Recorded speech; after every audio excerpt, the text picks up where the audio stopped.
Olha, a gente vai mergulhar agora num dos momentos talvez mais intensos, psicologicamente falando, do caminho do Calvário. É a oitava estação. Então, vamos imaginar a cena, né?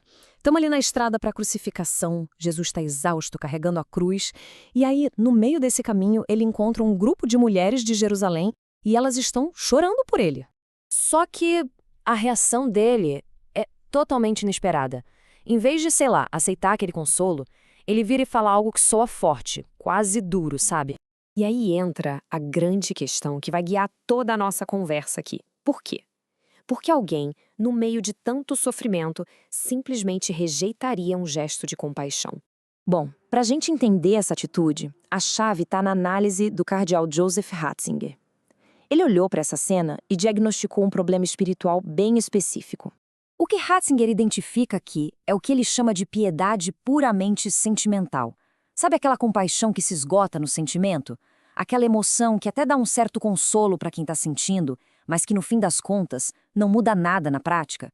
E o ponto crucial é esse: de que adianta lamentar os sofrimentos se a própria vida continua igualzinha? Não serve para nada. Então, a gente tem um contraste muito claro aqui, né? De um lado, essa piedade que é estéril, que foca só no sentimento, na aparência. E do outro, uma conversão de verdade, autêntica, que exige uma mudança lá dentro. Mas não para por aí. Para aprofundar ainda mais esse alerta, Jesus usa uma metáfora, nossa, uma metáfora poderosíssima logo em seguida. Ele simplesmente lança essa pergunta no ar, que é uma pergunta retórica e, vamos combinar, até meio assustadora. E com ela, ele cria esse contraste direto entre dois tipos de madeiro. Primeiro, a gente tem um madeiro verde. Quem é o madeiro verde? É o próprio Cristo.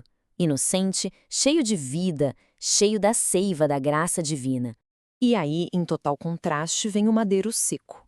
Esse representa a humanidade em pecado, espiritualmente seca, sem dar fruto, sabe? E por isso, inflamável, pronta para o fogo do juízo. A lógica que ele apresenta é devastadora. Se fazem isso com um lenho verde, o inocente, imagina o que vai acontecer com um lenho seco. Ok, então o diagnóstico foi feito. O problema é a piedade estéril e suas consequências. Mas a meditação não fica só no problema, ela aponta uma solução. Um caminho para a gente deixar de ser esse lenho seco e se transformar em algo vivo. A resposta, então, não é ficar só no lamento. Não é chorar por chorar. A resposta é a conversão. Uma mudança de verdade, de coração e de vida. E esse caminho para uma vida que dá frutos tem alguns passos, né? Começa com a gente reconhecendo a nossa própria responsabilidade pelo mal no mundo. Depois, é preciso superar essas palavras vazias, essa compaixão de fachada. Aí sim, pedir a Deus a graça de uma vida nova, para finalmente se tornar um ramo vivo ligado na videira verdadeira. Tudo isso nos leva para a conclusão da meditação. E o interessante é que ela pega esse evento histórico lá de trás e o transforma numa escolha, uma escolha muito clara, muito pessoal para cada um de nós hoje. O grande desafio da oitava estação é entender que Jesus não está buscando pena, ele está buscando arrependimento. Ele não quer as nossas lágrimas, ele quer a nossa transformação. No fim, a escolha é entre uma compaixão que é fácil, mas estéril, e uma conversão que é exigente, mas que dá frutos.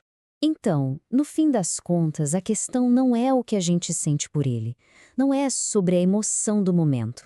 A verdadeira pergunta, a que fica para a gente pensar é como a gente vive por ele. O teste final da fé não está nas lágrimas, está numa vida que foi de fato transformada.